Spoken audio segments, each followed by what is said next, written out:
Hello everyone. Now today we will discuss about the epidemiology. Epidemiology में 3 words हैं AP, demos and logos. AP का meaning है among, demos का meaning है people और logos का मीनिंग है नॉलेज. तो यहाँ हम जो स्टडी कर रहे हैं वो डिजीज का स्टडी कर रहे हैं. किस में कर रहे हैं? लोगों के बीच में स्टडी कर रहे हैं. ठीक है. We discuss about the definition of the epidemiology. Epidemiology में हमने मीनिंग समझा कि किसी भी डिजीज का अगर कोई ह्यूमन पॉपुलेशन में कोई डिजीज हो रही है, जैसे कोविड हुआ था, तो कोविड के टाइम ये स्टडी करना कि ये इसकी फ्रीक्वेंसी क्या है, ठीक है, डिस्ट्रीब्यूशन टाइम प्लेस पर्सन के अकॉर्डिंग कैसा है, किन फैक्टर्स की वजह से ये डिजीज फैल रही है, क्या फैक्टर्स रेस्पॉन्सिबल है इसके लिए. तो this is the determinants of the disease.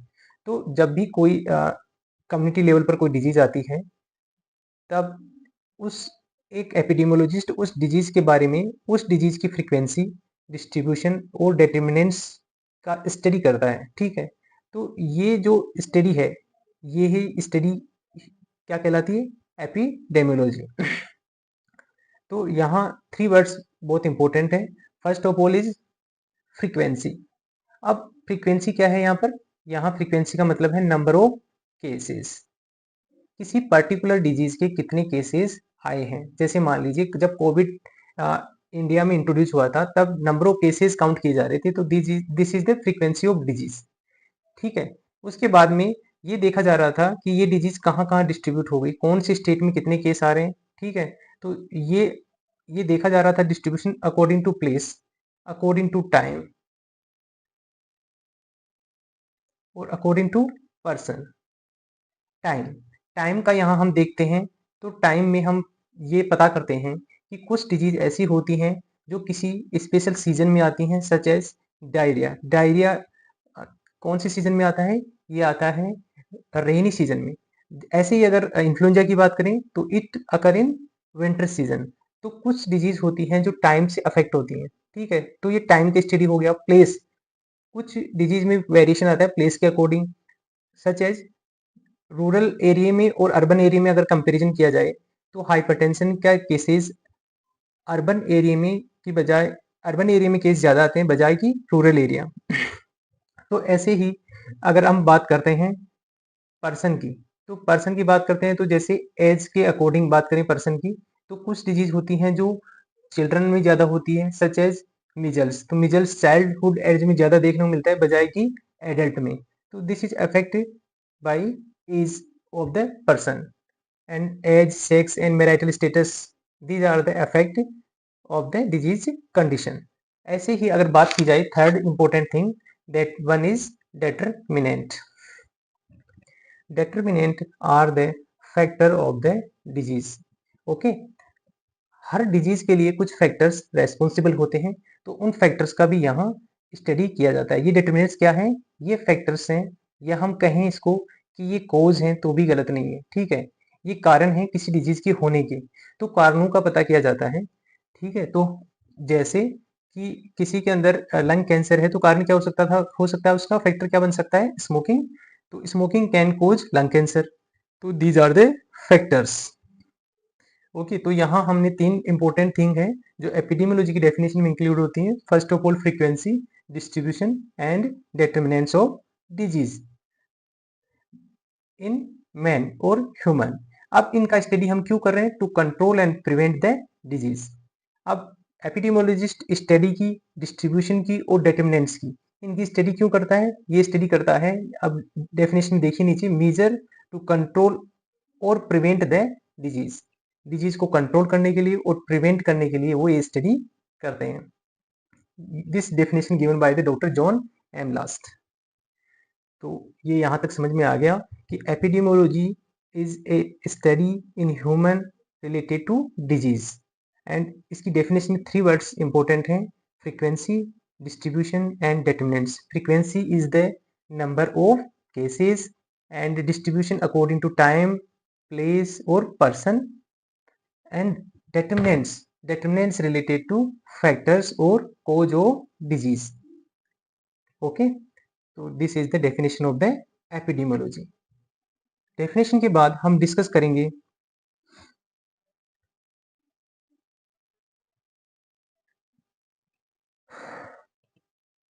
Methods और design of the epidemiological studies. Epidemiological studies mainly two types की होती हैं, ऑब्जर्वेशनल स्टडीज और एक्सपेरिमेंटल स्टडीज। जो ऑब्जर्वेशनल स्टडीज होती हैं ये टू टाइप्स की होती हैं further. First one is the descriptive study and second one is the analytic studies. तो इन्हीं डेस्क्रिप्टिव स्टडी और एनालिटिक स्टडी में हम सिर्फ क्या करते हैं, यहाँ ऑब्जर्वेशन करते हैं। ओके, सिर्फ देखना है और सिर्फ ऑब्जर्व करना है। तो ऑब्जर्व कर रहे हैं, कोई हमारी तरफ से मैनिपुलेशन नहीं है, तो नॉट मैनिपुलेशन, यहाँ कोई मैनिपुलेशन नहीं है। ठीक है, यहाँ सिर्फ क्या है, ऑब्जर्वेशन, यहाँ सिर्फ ऑब्जर्वेशन कर रहे हैं। अगर यहाँ कुछ भी मैनिपुलेट होता है तो वो किस स्टडी में आता है, एक्सपेरिमेंटल स्टडी में। या मैनिपुलेटेड स्टडी होती है एक्सपेरिमेंटल स्टडीज, जिसमें हम क्या पता करते हैं कि किसी डिजीज के लिए कोई मेडिसिन का अगर ट्रायल करना है तो वो किस में आएगा, एक्सपेरिमेंटल स्टडीज में आएगा। और सिर्फ ऑब्जर्व कर रहे हैं तो ये आएगा ऑब्जर्वेशनल स्टडीज में, जिसमें सबसे पहले हम डिस्कस करेंगे डेस्क्रिप्टिव फिर एनालिटिक। तो हम पहले डिस्कस करते हैं डेस्क्रिप्टिव स्टडी। डेस्क्रिप्टिव एपिडेमियोलॉजी, ये डेस्क्राइब, हमने पहले डेफिनेशन में डिस्कस किया था कि हम करते क्या हैं इसमें, कि अकॉर्डिंग टू टाइम प्लेस और पर्सन, इसके अकॉर्डिंग हम डिसाइड करते हैं, हम फाइंड आउट करते हैं डिजीज को टाइम के अकॉर्डिंग। तो डिस्क्राइब करते हैं डिजीज को according to time. Such as, कुछ डिजीज होती हैं, मैंने एग्जांपल दिया कि जो रेनी सीजन में होती हैं, तो such as diarrhoea. Winter season में डिजीज हो रही है तो वो एग्जांपल के क्या बताया था मैंने, इन्फ्लुएंजा टाइप डिजीज। तो ये कुछ सीजनल होती हैं, कुछ साइक्लिक होती हैं, जैसे मिजल्स हर 2-3 साल में रिपीट हो रहा है, तो दिस इज साइक्लिक। ओके, तो it is influenced by time and we also here discuss about the place। तो कुछ डिजीज हम टाइम को रेस्पेक्ट, क्वेश्चन हमारा जो बनता है, जो रिसर्चर के सामने जो क्वेश्चन बनता है, when disease occurring, disease occurring का जो टाइम है, तो हम इसको कहते हैं टाइम डिस्ट्रीब्यूशन का पता करता है सबसे पहले। ठीक है, दूसरी चीज वो कहाँ हो रहा है डिजीज, तो वेयर इज अकरिंग। जो दूसरा क्वेश्चन होता है एपिडेमियोलॉजिस्ट के पास, वो होता है कि वो डिजीज कहाँ हो रही है, place distribution. And who is getting the disease, who is affecting, कौन अफेक्ट हो रहा है, किस एज ग्रुप में हो रही है, कौन सा जेंडर अफेक्ट हो रहा है, तो ये सब डिस्कस होता है। ठीक है, तो यहाँ आ जाएगा, प्लेस नहीं है, ये क्या है, पर्सन है। तो पर्सन में हम देखते हैं कि मेल और female according to age, child में हो रही है या एडल्ट में हो रही है। According to marital status, these are the main person distribution. According to person, ये अर्बन एरिया में है या रूरल एरिया में है। अकॉर्डिंग टू इंटरनेशनल भी देख सकते हैं कि ये किस कंट्री में ज़्यादा है। ठीक है, तो अकॉर्डिंग टू प्लेस डिसाइड करते हैं। तो इसका हम एक एग्जांपल ले सकते हैं स्पोर्ट मैपिंग का।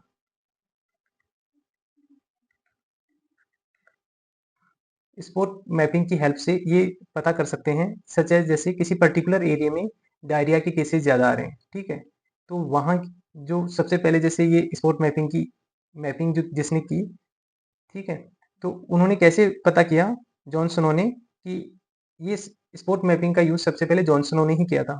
तो जॉन स्नो ने ब्रिटेन के किसी पर्टिकुलर एरिया में, वहाँ पर डायरिया के केसेस ज़्यादा आ रहे थे। तो उन्होंने क्या किया, उस पर्टिकुलर एरिया का एक मैप लिया। ठीक है, मैप लेने के बाद उसकी जो कॉलोनीज थी, ओके, उन कॉलोनीज का उन्होंने देखा कि कौन से हाउस से कितने केसेस आ रहे हैं। तो कुछ हाउस ऐसे थे जिनमें फ्रीक्वेंसी ज़्यादा थी, बाकी का बहुत कम फ्रीक्वेंसी था। तो उन्होंने उनको आइडेंटिफाई किया जहाँ पर फ्रीक्वेंसी ज़्यादा आ रही थी। तो जहाँ फ्रीक्वेंसी ज़्यादा आ रही थी उस एरिया में उन्होंने कॉमन चीज़ सर्च की, तो पता चला कि वो सब एक ही वाटर सोर्स यूज़ कर रहे थे, जो, ठीक है, एक ही वाटर सोर्स यूज़ कर रहे थे। तो उस वाटर की वजह से उसने सोचा कि पानी की वजह से इनको सबको, ये पानी के साथ ही कुछ ना कुछ ऐसा एजेंट आ रहा है जो इन सब में क्या हो रहा है, डायरिया हो रहा है। क्योंकि उस टाइम कोलेरा का फाइंड आउट नहीं हुआ था कि ये कोलेरा की वजह से हुआ, उन्होंने बोला था एजेंट, कोई वाटर के साथ कोई ऐसा एजेंट है जिसकी वजह से सबको क्या हो रहा है, डायरिया हो रहा है। तो देखो इसने क्या किया, इसने सबसे पहले क्या डिसाइड किया, प्लेस। ठीक है, फिर उसने डिसाइड किया कि कौन से एरिया में कितने परसेंट अफेक्टेड हो रहे हैं, नंबर ऑफ पर्सन अफेक्ट हो रहे हैं, या फ्रीक्वेंसी, इसको क्या कह देंगे, फ्रीक्वेंसी। तो इसके आधार पर वो कहाँ पहुंच गया, उसको पता चल गया कि हाँ ये इसका सोर्स है। तो मेन मकसद यही होता है डेस्क्रिप्टिव स्टडी में सोर्स का पता करना कि सोर्स है क्या। अगर कोई डिजीज फैल रही है तो उसका सोर्स पता करते हैं। वो किसकी हेल्प से पता करते हैं? उसका टाइम का डिस्ट्रीब्यूशन पता करके, उसका प्लेस का डिस्ट्रीब्यूशन पता करके, या उसका प्ले पर्सन के अकॉर्डिंग डिस्ट्रीब्यूशन पता करके ये पता करते हैं कि ये जो डिजीज है ये कैसे स्प्रेड हो रहा है। ओके, और ये इसका कोज क्या है। ये दो इन्फॉर्मेशन हमें यहाँ से मिलती है। तो आपको यहाँ इन्फॉर्मेशन मिल गया है कि हम डेस्क्रिप्टिव स्टडी में टाइम, प्लेस और पर्सन के अकॉर्डिंग स्टडी करते हैं। टाइम के अकॉर्डिंग मैंने बताया यहाँ पर कि कुछ डिजीज जैसे सीजनल होती हैं, ठीक है। जैसे मैंने मलेरिया का एग्जांपल दिया, मलेरिया कौन सी सीजन में होता है? जैसे रेनी सीजन में ही मलेरिया होता है। डायरिया में रेनी सीजन में, इन्फ्लुएंजा विंटर सीजन में होता है। तो ये सीजनल हो गए टाइम के अकॉर्डिंग, ठीक है। ऐसे प्लेस के अकॉर्डिंग मैंने बताया था कि डायबिटीज, हाइपरटेंशन की बात करें तो ये जो अर्बन एरियाज हैं उनमें ज़्यादा है बजाय रूरल एरिया के। और पर्सन डिस्ट्रीब्यूशन की बात की जाए तो पर्सन टू पर्सन, जैसे मेल और फीमेल में कुछ डिजीज ऐसी हैं, ओबेसिटी, हाइपरटेंशन, डायबिटीज, तो ये फीमेल में ज़्यादा है बजाय कि मेल के। तो ये जेंडर के अकॉर्डिंग डिस्ट्रीब्यूशन हो गया, ठीक है। एज के अकॉर्डिंग कुछ डिजीज ऐसी हैं जो चाइल्ड एज में ज़्यादा है। तो this is the example of measles. अब ये हो गया डेस्क्रिप्टिव स्टडी। नाउ अब नेक्स्ट हम डिस्कस करेंगे एनालिटिक स्टडीज। एनालिटिक स्टडी, अब यहाँ एक चीज और है जो हमने क्लासिफिकेशन डिस्कस किया था। सबसे पहले descriptive studies, then after analytic studies, ठीक है। और थर्ड वन था एक्सपेरिमेंटल स्टडीज। तो descriptive studies and analytic studies, ये दो स्टडीज तो हैं ऑब्जर्वेशनल स्टडीज, ऑब्जर्वेशन करते हैं सिर्फ। और ये है एक्सपेरिमेंटल स्टडीज जहाँ कुछ मैनिपुलेशन किए जाते हैं, ठीक है। यहाँ मैनिपुलेशन किए जाते हैं। तो डेस्क्रिप्टिव और एनालिटिक में यहाँ हम ये पता कर रहे हैं कि मेक ए हाइपोथेसिस, मतलब हम यहाँ एक हाइपोथेसिस बनाते हैं, जैसे स्मोकिंग कैन कोज कैंसर, ठीक है। मेक ए हाइपोथेसिस, यहाँ मेक ए हाइपोथेसिस। अब एनालिटिक स्टडीज में हम क्या करते हैं? उसको टेस्ट करते हैं, टेस्ट हाइपोथेसिस। जबकि एक्सपेरिमेंटल स्टडीज में हम क्या करते हैं? उसका कंफर्मेशन करते हैं, कंफर्म द हाइपोथेसिस। तो ये थोड़ा पॉइंट ध्यान रखना है यहाँ पे। तो यहाँ हमने पहली लाइन में ये देखा है, लिखा है टेस्टिंग ऑफ द हाइपोथेसिस। अगर क्वेश्चन पूछा जाता है कि फॉर्मेशन ऑफ द हाइपोथेसिस कहाँ होता है, तो it is occur in descriptive studies. Testing of the hypothesis occur in analytic studies. To determine the causal factor of disease, अब कुछ साथ में फैक्टर्स को भी डिटरमाइन करते हैं यहाँ पर, ठीक है। यह दो प्रकार का स्टडीज होता है एनालिटिक स्टडीज। पहला स्टडीज है केस कंट्रोल स्टडीज और सेकंड है कोहेरेंट स्टडीज। तो वन बाय वन हम इसको डिस्कस करेंगे कि केस कंट्रोल का मीनिंग क्या है और कोहेरेंट स्टडी का मीनिंग क्या है। तो first of all case control study में हम यहाँ पर हमें सबसे मेन है कि हमारे यहाँ केस कंट्रोल स्टडी में जो हमारे जो सैंपल होंगे वो डिजीज पर्सन है। यहाँ पर कौन है? Disease person. एक तो कौन है? केसेस या डिजीज पर्सन भी कहेंगे। और दूसरा क्या होगा? जिनमें डिजीज नहीं होगी। तो जो हमारी पॉपुलेशन है हमने उसको दो पार्ट में डिवाइड कर लेते हैं। एक तो जिसमें डिजीज है, जैसे लंग कैंसर का ही हम एग्जांपल ले लेते हैं यहाँ पर। एक तो लंग कैंसर वाले मरीज हैं यहाँ पर, एक ऐसे लोग हैं जिनमें लंग कैंसर नहीं है, ठीक है, हेल्थी पीपुल्स, ठीक है, विदाउट डिजीज, हेल्थी पीपुल्स। अब इन दो ग्रुप में हमने ले लिया, मान लीजिए, ठीक है, ये दो ग्रुप हमने यहाँ बना लिए, लंग कैंसर के और हेल्थी पीपुल्स के ग्रुप बना लिए दो। 100 लोग यहाँ लिए थे और 100 लोग कंट्रोल ग्रुप और 100 केस के लिए, एग्जाम्पल के लिए ऐसे समझ लीजिए। तो यहाँ आगे अगर सबसे पहले हम डिजीज पर्सन को लिया है हमने, सबसे मैन ये देखिए। अब डिजीज पर्सन को लेकर हम क्या चेक कर रहे हैं? हम पास्ट में जा रहे हैं, यहाँ पर हम पता कर रहे हैं कि इसने स्मोकिंग कितने टाइम से की है, ठीक है, कितनी स्मोकिंग करी है, कितने टाइम से। तो पास्ट में जा रहे हैं ना, कब से स्मोकिंग कर रहे थे, कितनी सिगरेट एक दिन में पी रहे थे, तो हम पास्ट में जा रहे हैं। ये हम प्रेजेंट से कहाँ जा रहे हैं? हम प्रेजेंट से कहाँ जा रहे हैं? पीछे की तरफ जा रहे हैं, पास्ट में जा रहे हैं। हमारी जो इंक्वायरी है, इंक्वायरी की डायरेक्शन ऑफ इंक्वायरी कहाँ है? पास्ट की तरफ, ठीक है।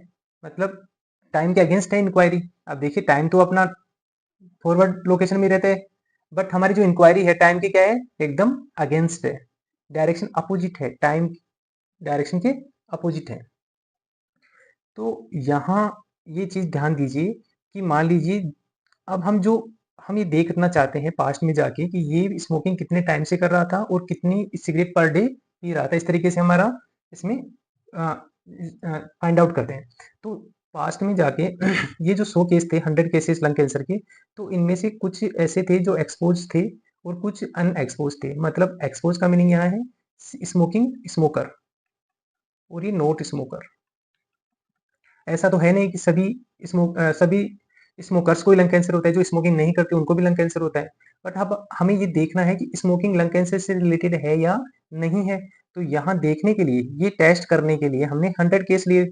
अब हमने इनको पूछा तो पता चला कि 70 लोग, एग्जाम्पल के लिए बता रहा हूँ, 70 लोग एक्सपोज थे, सिगरेट स्मोकिंग करते थे, जबकि 30% स्मोकिंग नहीं करते थे। ठीक है, तो यहाँ ये हो गया कि स्मोकर्स जो हैं उनमें लंग कैंसर होने की प्रोबेबिलिटी क्या थी, ज़्यादा थी।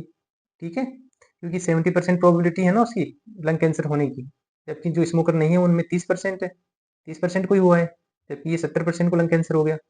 तो अब इसमें अब कंट्रोल की बात करते हैं कि भाई ऐसा तो कंट्रोल ग्रुप की भी स्टडी करते हैं, इनको भी लेके गए पीछे, भाई आप कितने साल से बैक स्टडी करिए इनकी। ठीक है, समय के साथ जैसे ये स्टडी होती है, जैसे ये मान लीजिए हमने 2024 से स्टार्ट करी स्टडी, तो हम बैक जाते हैं ऐसे 2023 का डेटा लेते हैं, फिर 2022 का डेटा लेते हैं, फिर 2021 का डेटा लेते हैं, फिर 2020 का डेटा लेते हैं। इस तरीके से ये टाइम चलता है इधर बैक साइड में।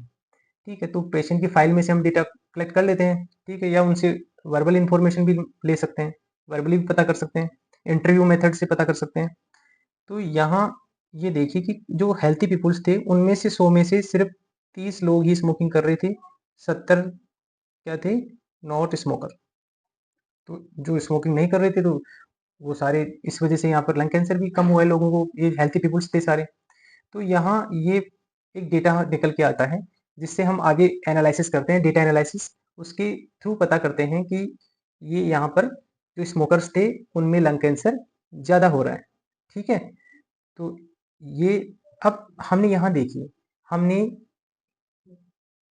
क्या किया, हमने यहाँ कहाँ से स्टार्ट किया, इफेक्ट से स्टार्ट किया। इफेक्ट क्या था, लंग कैंसर। और कहाँ गए हम, पीछे की तरफ बैक साइड में गए, क्या ढूंढने के लिए, कोज ढूंढने के लिए। तो इफेक्ट से कोज की तरफ जाते हैं, और हमारा डायरेक्शन क्या है, टाइम के अगेंस्ट। सो हम क्या कहाँ जा रहे हैं, रिट्रोस्पेक्टिव। रिट्रोस्पेक्टिव जो टाइम के अगेंस्ट है, तो हमने इसको क्या नाम दे दिया, रिट्रोस्पेक्टिव स्टडी। हम इसको कहते हैं रिट्रोस्पेक्टिव स्टडी, क्योंकि हम टाइम के अगेंस्ट जा रहे हैं, टाइम के अगेंस्ट हमारी इंक्वायरी की डायरेक्शन है।